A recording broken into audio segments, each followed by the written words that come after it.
Hello and welcome to another episode of Metal Effort. My name's Nehemiah, and today we're going to be looking at this piece of metal, the Civivi McKenna. This is a collaboration with Elijah Isham. Let's start with our size comparisons, and first thing you'll notice is that the PM2 and the Para 3 don't fit in the frame. So that's your first clue. This knife is very, very small. I'll zoom out a little bit here. So blade length, cutting edge, we're looking at 2.875. So very, very, very, very small little blade. Not ridiculously small. It's like a Lamech busker in size, I suppose, roughly. But teeny little knife, and it's a front flipper. So let's get some of these other knives in here to compare, just so you can see, get a feel for it. You've got kind of the family of Civivis. This is the Backlash, which at one point in time, this was the smallest knife they made. And then we've got the Statera, which I really enjoyed. This was, to my knowledge, their first knife with the D2 steel, which the McKenna has as well. We'll do a quick weigh-in. That's definitely going to be of note. So we're looking, wow, that is perfectly what they advertise, 1.75 ounces on the nose. So under an ounce an inch. Little tiny knife, so really, really, really good objective stats here. And while I zoom in here, we'll get ready for the dent, the decent, the excellent, the nitpicks, and the terrible of this piece of metal. First off, in the decent is this G10. The G10 is really well done. G10 gets a bad rap. I don't think it's bad. A lot of the Civivi stuff has had kind of this like weird thing going on where they have G10 and then they have carbon fiber like on top of it, which is, I don't know, take it or leave it. Some people like it, some people don't. I don't really care that much.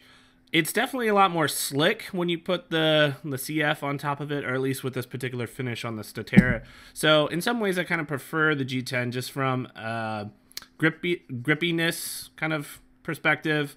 This is a pretty small knife, and technically there's jimping, but it's not really feelable. So really all the grab you have on the knife is just on the handle. So it's well done. I think the G10 is good. Next thing I like is the blade finish. For, you know, a budget knife, this is a really nice satin.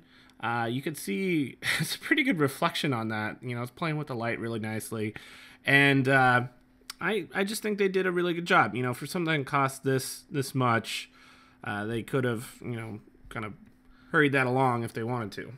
Next thing is the ergonomics, and I think the ergonomics are good. It's not groundbreaking. I don't think you really can even have that with such a small knife, but I have medium-sized hands, and I'm still able to get full 4 fingers on here without feeling too scrunched up. I think it feels pretty good.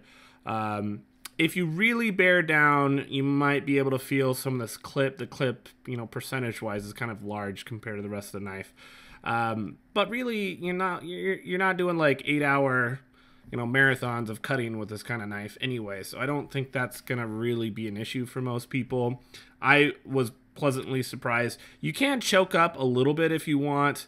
It doesn't give you a ton of space there, and you got to be careful not to slip forward. But it is a small knife, and I could foresee you doing some detailed work and wanting to get a little bit closer to your blade. But even not choking up, I still have the room. So I think that's well done, and I like that part of the knife. Next thing I like about the knife is the clip.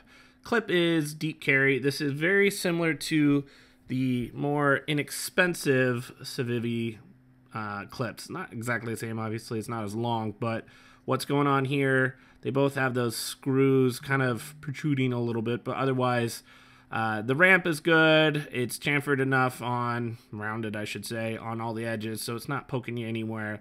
And it does the job. It's perfectly competent in that way. And like I said, a little bit of a hot spot, but not really the clip's fault. It's just a small knife with a big clip. Next thing I'm going to point out is that they didn't try to jam a lanyard hole on a tiny little minuscule knife.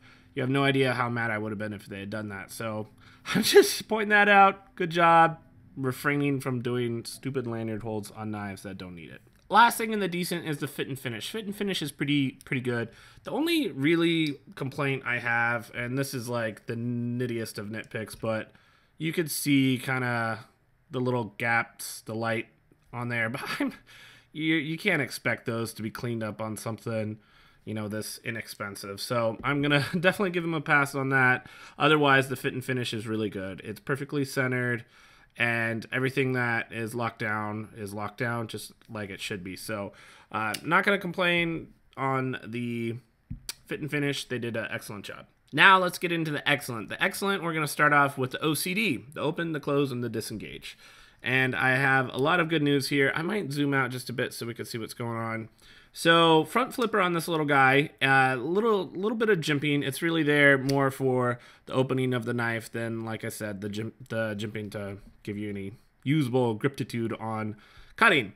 But it's enough. It protrudes high enough that you're past the pivot, and it's not, you know, uncomfortable at all. In fact, this is fantastic opening.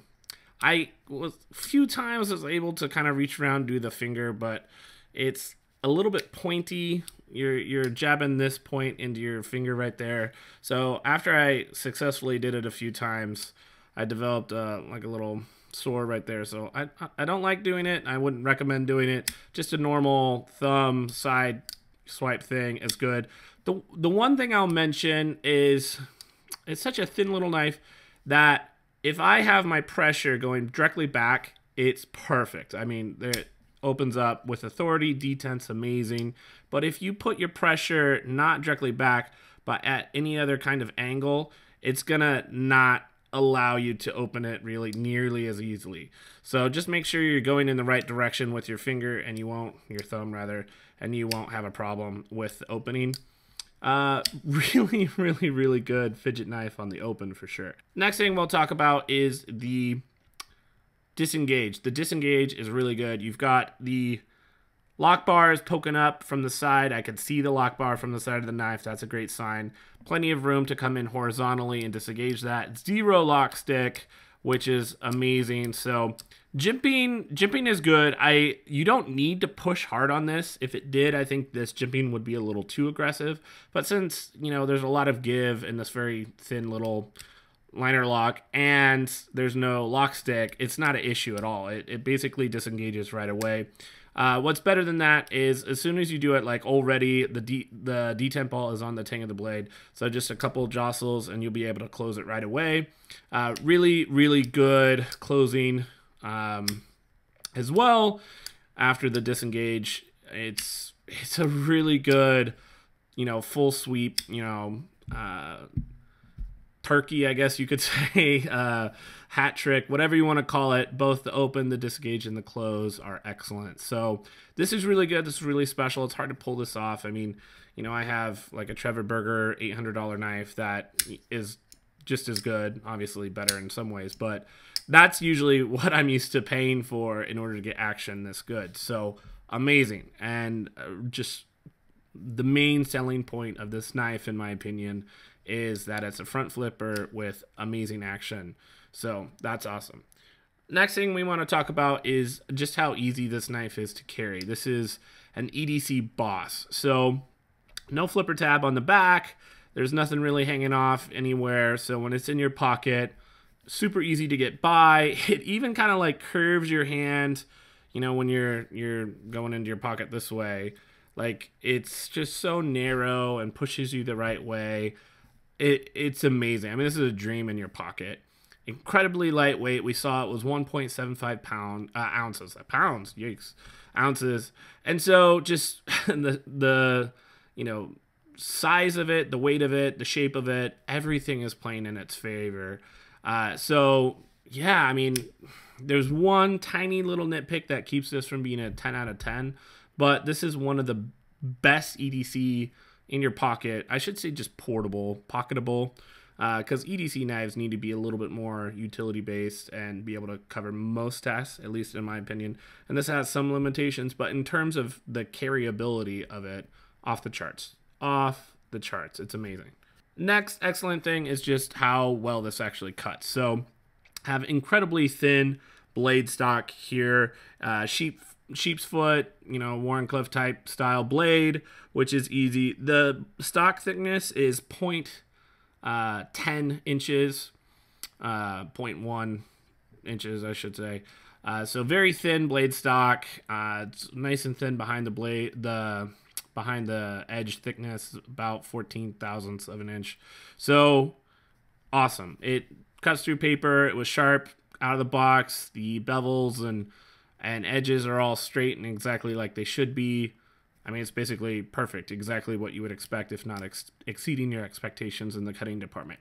Now, it is not a hard use knife, obviously, so it's, you know, the tip is reasonable. Being a sheep's foot kind of helps with that. If it was a really aggressive distal taper from like a normal drop point or something, it might be a little bit more weak at the edge, but the stock thickness continues on pretty deep before it starts to taper down. So, it's not super duper fragile, I would say, but it's also not heavy use by any means. I wouldn't push this knife too far. Otherwise, it's a dream. The final excellent point I like to make is just the price of this and the total package. So this is coming in. The price is not really as standard as usually the prices are on all the main retailers, but somewhere in the $68 to $74, somewhere in there. For the price, you're getting D2, you're getting fantastic bearings, you're getting a ceramic detent ball. I mean, it's pretty much ready to go. There's nothing I need to do to this knife after taking it out of the box. It's just, boom, there you go. It's a budget, incredibly practical front flipper with amazing action for $70. Yeah, that's an amazing value. That's awesome. I recently reviewed the Spyderco Akuchi, which, you know, it's a little bit bigger than this, but not much. And it kind of disappointed me. I would much prefer this over that knife. And the Akuchi is $130. It has a better seal. It's S35 or S30V instead of D2. But the difference between those two is, I think, negligible considering it's a budget knife anyway.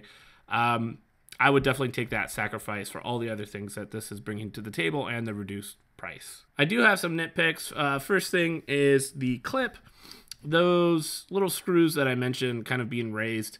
When you're sticking this in your pocket, if you have jeans, you might bump into the first screw and really have to kind of shove the knife down. It's enough clearance and there's enough give on the clip that it can usually push all the way up. But I noticed it was kind of a pain every time, just kind of having to jab it into my pocket with the particular pants I was wearing that day. So it's kind of annoying, and I don't really foresee a solution to that. I mean, like filing those down and just know that you can never unscrew it. Not a big deal. It's not the end of the world. It's such a lightweight knife anyway. You know, I'm willing to put up with that. Next nitpick is just kind of the philosophy of like a EDC. You know, having such a short blade, such a thin blade, it's maybe not going to cover everybody's EDC requirements. So, you know, if you're in a situation where you have to cut into rope or burlap sacks or, you know, do some more like hard use stuff that, you know, normally something like a PM2 or a Para 3 would scoff at, you're not going to be able to do it safely with this in the long term. So it's just not a EDC knife for everyone. It's almost like a Office Ninja type of knife, you know, cutting up letters, maybe, you know, sticking into an apple and spinning it around. Like, it's not even going to be able to reach through most apples in one cut. So there's just certain limitations. D2 is a great steel for edge retention. It is a little bit on the not stainless side. You got to be careful with it. Make sure you clean it off if you are cutting into acidic foods, you know, in the lunchroom, that kind of thing. So there's a little bit of, you know, finagling here with the kind of cuts you can do and, you know, blade care if you're going to make it EDC. The one thing I would say is that this is so small. I kind of consider this your second knife. Like, you could stick this in a different pocket. It can even kind of fit into your like watch pocket, the little tiny one. It'll stay in there and you won't notice it for the most part, I don't think. So this is kind of like my go-to, you know, office EDC or secondary knife if you want to be a nerd like that. Next is the terrible. I don't have anything terrible to say about this knife. So let's go right into our conclusion. The conclusion is this. This is a knife that really surprised me. I bought, you know, this and the Plethros pretty much at the same time. And I was kind of expecting to like this knife more than that knife. But, you don't know what's going on with this one yet until we do the review. And this is a good knife, but there's a couple problems that kind of annoy me. This just hit it out of the park right away. I mean, as soon as I got out of the box, I was like, wow, this thing's amazing. And so I was pleasantly surprised by the McKenna, and it's in runner contention for best budget knife of 2019 in my book. I don't review a lot of budget knives. I'm definitely into the, Civivi craze because they're so amazing. They're just good knives. I don't even care if they're budget or not. They're just really, really nice knives. So this is no exception. It's probably the best Civivi they've made, and that's actually saying a lot because I like most of their knives. So yeah, gets 100% recommendation to pretty much anybody. Might not be, your number one EDC, horn dog, but it could be a secondary knife for you. One to stick on your countertop for opening up letters, that kind of thing. Highly recommended by me. That's all I have for you, folks. I hope this was helpful to you. I'll catch you in the next one. Bye.